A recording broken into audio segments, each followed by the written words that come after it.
From Hart High School, Dillon, Zamperin, and Kaylee Tolentino present the Hart to Hart Podcast.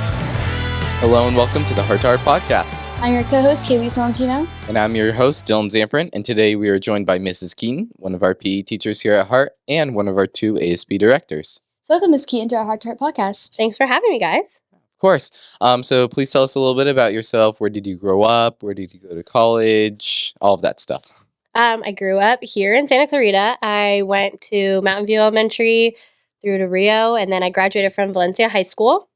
And then I went away to college. I went to Boise State, finished at CSUN, got my bachelor's in kinesiology, and then got my teaching credential, and I ended up coaching cheer at Valencia for quite a few years before getting a teaching job here at Hart. Cool. So when did you move? After you went to CSUN, did you just come right back to Santa Clarita? Yes, I did. I did 2 years up there and got homesick, so I moved back home. Okay. So when did you first have your first year at full teaching at Hart? I got hired in the COVID season, 2020. So I started August of 2020. I started then. So this is my 5th year at Hart. It's my 4th year with ASB though.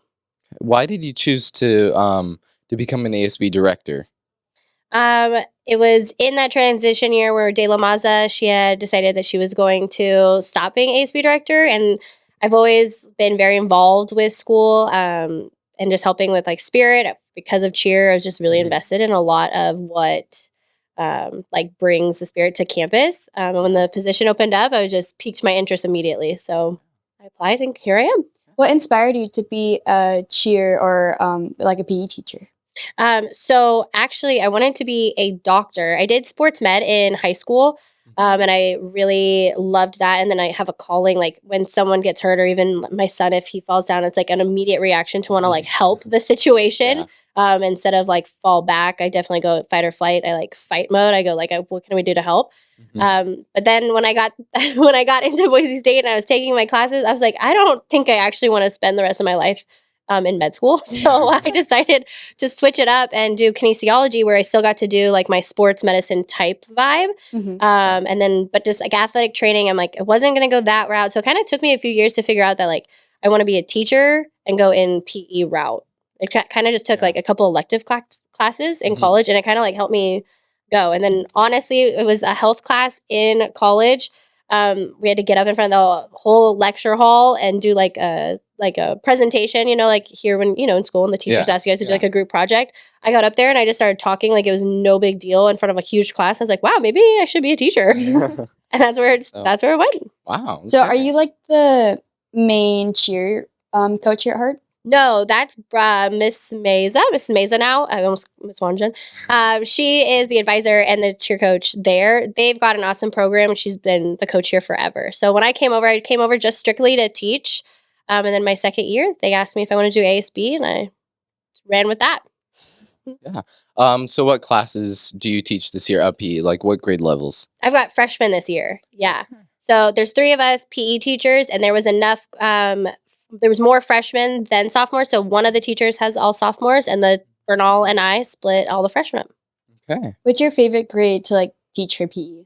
Well, I've been doing the sophomores and older kids, them the most, but this year with freshmen, it's been really refreshing and new to see the newer kids come in. Mm-hmm. It's always nice working with the upperclassmen too. They love to have those conversations, and they're kind of out of their rookie year. Yeah. But I've been getting to know the freshmen, and they're the nervous energy coming into high school, and I kind of like to bridge that gap and make that more comfortable talking to them.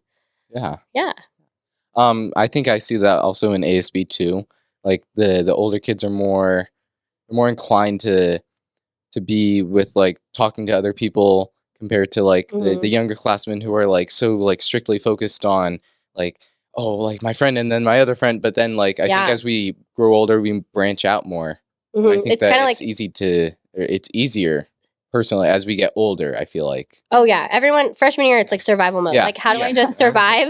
And then after you okay, I think I got a routine. I got my friends, and these are not my friends. You kind of figure out what your vibe is, what your crew is, and then you can kind of start talking to teachers if you want. Yeah, so exactly. I like to try and push the kids. If they're not talking to each other, I'm okay, you guys are in a group, and hi, my name is, and then they introduce each other. I just make them play. It's Yeah. kind of easy in PE because we're kind of like running around doing things like all over the place. So if we're getting like teams together and they're like, I don't have somebody on my team, I'm like, great, you guys together, let's go over there. And I kind of just like push them into it. And then later in life, they like are friends. I see them a couple years later and they're out there at brunch, like hanging out. I'm like, I did that. I did that. That was me. I was matchmaking. So back to ASB, what are some goals that you have, or just some things that you might have wanted to see accomplished, or some things that have been accomplished so far this year? Anything at all?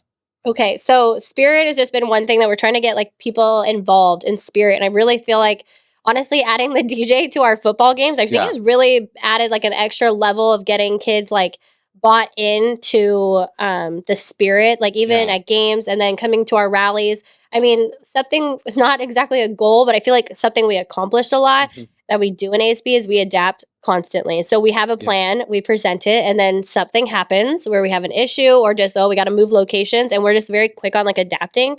So I think a goal in the past had been like, okay, overcoming like obstacles. And I think now in ASB, we've got to a point where we're all very like, oh, okay, just a normal day. Something's going wrong. Used to adapt. something like changing all the time. Yes, always. Yeah. Yep. So that was kind of where the two main goals, always growing. I think the DJ at the football games will help because like I go to the football games like almost like all the time or like every week or whenever it is. Yeah. And the student section, I feel like this year has been like, especially really this year has been really good. Yeah, everyone's been really like bought in on the themes too. Like even if it's one that's like, oh, I don't know if this is gonna work, people show up and there's like it's always full. Yeah, it's like seems like everyone's having a great time. So even with like the games at Canyon, it was a home game. Still a whole bunch of people went. We still had a DJ there. It was just good. Yeah, even when it's like our away games, like even at like Valencia, like we still have like such a good turnout. Oh yeah. Definitely. I mean, at Canyon, when we played that game, I think we were playing West Ranch. Their student section showed up late, and I was like, "Are they coming?" Like, I just wanted, like, we needed something, but it doesn't matter because our school, we were just like so into it. And then our one home game that we had here, like that got thrown together in a matter of like 3 days, and it was the coolest experience ever. Like that was the coolest game that we've had here. Yeah, it was so fun. I really liked it here. Yeah, super fun. I wish we could do it all the time, but you know, big dreams. There's another goal. There we go. Maybe next year. Yeah, maybe. Fingers crossed.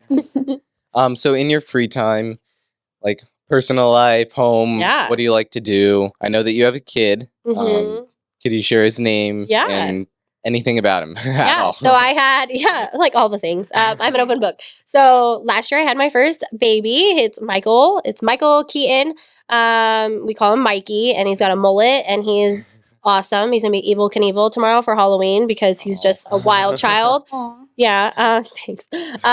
He's come to most of the football games. Like last year is so easy. He was in the stroller, just like hanging out. And this year he can run, and we don't last as long at the football games. If he comes, husband, you gotta take him home because I'm like, I can't work and watch him run into the football players on the field during a play. But yeah, I have him. That keeps me pretty busy. But we're constantly going to like country concerts. Or like Stagecoach is our big family trip that we do all the time. And then, we go like on camping trips, just like camping and country music. Yeah. Very nice. Yeah. Yeah. What is something that maybe most people don't know about you, or maybe people do know about you, but that are listening don't know about you? I have a family house that it's kind of like generations after generations. It's actually in Mexico, a little like a little lake house, like it's on a river, so I guess it's a river house, but it's like 45 minutes south of the border, and it's all my family's been going forever and ever, and so we do like wake surfing, wakeboarding, like have a little beach, like, and we just hang out, and that's like my side of the family is like big vacation spot that when we go camping, usually we're heading there. I mean, it's like a house. It's not necessarily like camping, but it's like glamping. Yeah. Glamping in Mexico. That's really cool. I didn't know so that. Cool, yeah. Yeah. Okay, so I think last question. What is your number one favorite thing about Hart? Well, coming from Valencia, it was very much, I just knew Hart, the rivals. Like, it was such a big thing ingrained in me. And it was like coming in here is very much like family, and it felt very welcoming, and like everyone was so sweet, and it's just so rooted in tradition. And then the coolest thing, I think, my favorite thing, honestly, walking around, if I'm always in Hart gear. So anytime I'm like going around to like the supermarket or like picking up my kid from daycare, somebody be like, oh, Hart, like I went there, or oh, I know people who went there, and it's just like super cool. Like in this community, especially growing up here, like not a ton of people are like, oh, Valencia, like I went to Valencia. Like it's not that big of a connection, but I'm also not wearing Valencia gear anymore. Sorry. Sorry, Valencia. But everywhere that's Hart, it's like, oh my gosh, like I know. Oh, do you guys still do this? Or oh, good luck at the game. Like it's just all that. So I really love that. Like even the community is bought in like on Hart, and it's super cool. Something really cool to be part of. So what I'm hearing is that Hart is better than Valencia. I mean, maybe. I agree with that. Yeah, right? All right. Well, that's it that we have for today. So thank you, Mrs. Keaton, for being on the podcast. Of course. Thanks for having me, guys. So make sure to watch the full episode on the Hart TV YouTube channel. Or listen wherever you get your podcasts. I'm Kaylee Tolentino. And I'm Dillon Zamperin, and we'll catch you on the next episode of the Hart to Hart podcast.